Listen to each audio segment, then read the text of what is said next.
Hey, this is J&M with the next part of the Blender modeling series for beginners, in which I create a shelf by using snapping and the array modifier.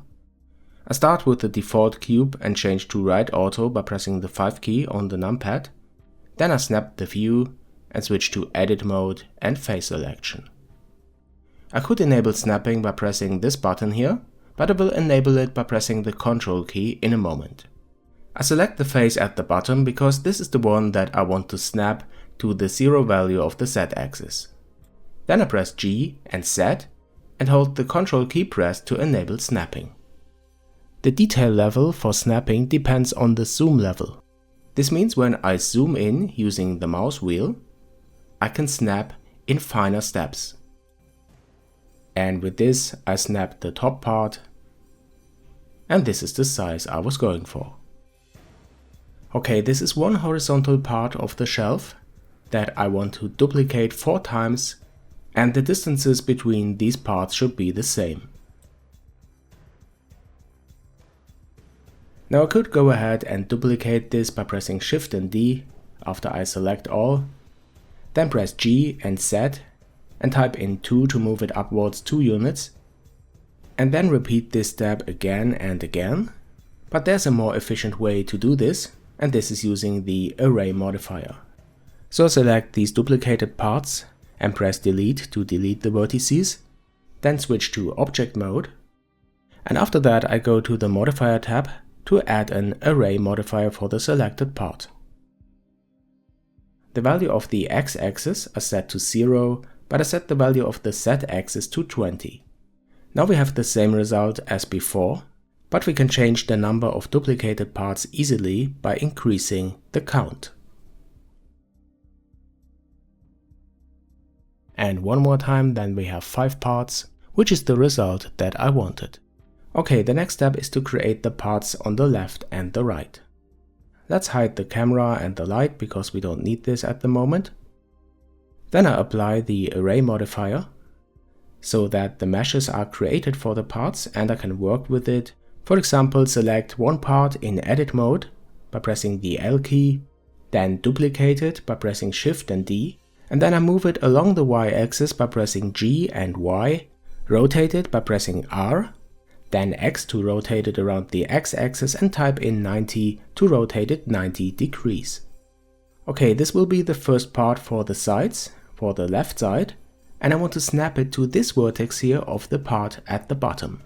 To do this I enable snapping for vertices, enable snapping globally so that we don't have to press the Ctrl key, and then I press G to move it and snap to this vertex.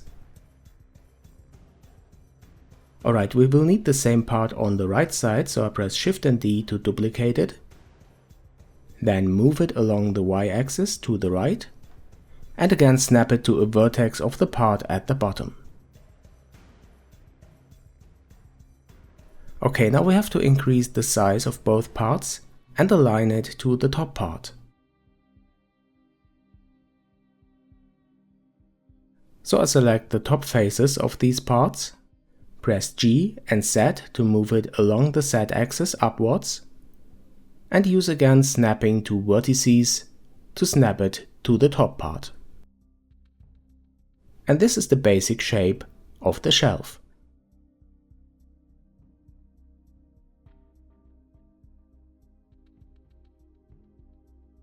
Okay, to make it look a bit more crisp and nice, we can add bevels to the parts. For this I open again the modifier panel and add a bevel modifier. The segments are set to 3 and the width to 0.02. And when you go to object mode you can see the modifier, and this looks really nice.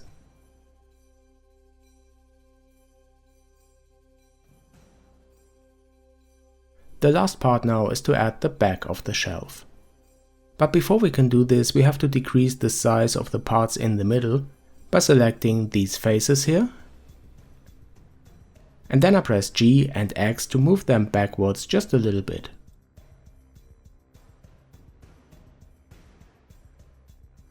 Okay, that's enough, and then I duplicate one of these faces Then I press E to extrude it, and then we just have to align the top face to the top part and the bottom face to the bottom part, and the back of the shelf is created.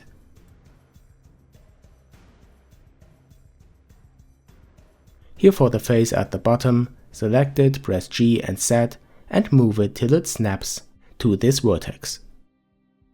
And here we go, the shelf model is completed. Now you can use different shadings to watch it or different matte caps if you like. But there's one thing that I would like to show, and this is using the array modifier to duplicate the shelf itself.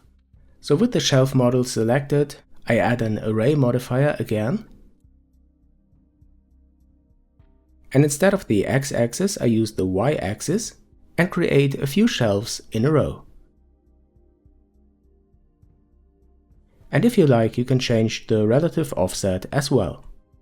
Okay my friends, that's it again for this part of the Blender modeling series for beginners. If you like it, don't forget to subscribe, and to support this channel, consider being my patron. This would really help a lot. If you have any questions, add these to the comments below and I'll try to answer as best as I can. Thanks for watching and see you soon.